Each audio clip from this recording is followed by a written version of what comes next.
Telugu dubbing రాదా? మత్తు పదార్థాలు అంటే పేర్లోనే ఉంది, అది మత్తురా బాబు అని అర్థం. ఈ డ్రగ్స్ వల్ల వచ్చే దాన్ని కిక్ అని వాళ్ళు అనుకుంటారు. అసలు నిజమైన నష నేను చెప్తా, నిజమైన నష నేను చెప్తా. నష అంటే ఏంటి తెలుసా?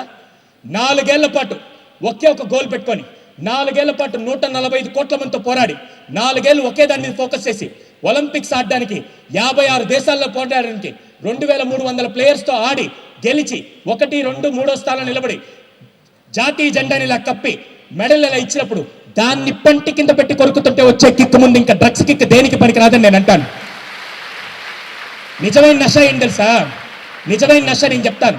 ఒక కార్డియాలజిస్ట్ బైపాస్ సర్జరీ చేయడానికి ఐసీయూ రూమ్లో కూర్చోబెట్టి ఐసీయూ రూమ్లో పడుకోబెట్టి చేతులు గ్లౌజులు వేసుకొని ఇలా కట్ చేయగానే చేతి గ్లౌజులకు మొత్తం రక్తం అంటి బయట కుటుంబ సభ్యులందరూ దేవుడా మా భర్తను కాపాడు, దేవుడా మా తండ్రిని కాపాడని కుటుంబం అంతా వేడుకుంటూ ఉంటే అప్పుడు ఈ డాక్టర్ 16 గంటల పాటు నిద్ర తిప్పలు అన్నీ మానేసి అలాగే ఆపరేషన్ చేసి పేషెంట్ని బతికించి బయటికి వచ్చి గ్లౌజ్ ఇలా తీసి అమ్మ నీ భర్త బతికాడని చెప్పగానే వాళ్ళు వచ్చి కాళ్ళ మీద పడి నమస్కారం చేస్తూ మీరు దేవుడు అని చెప్తుంటే అప్పటికి డాక్టర్కి ఎక్కే కిక్కు ముందు ఇంకే కిక్కు పనికిరాదని నేను అంటాను.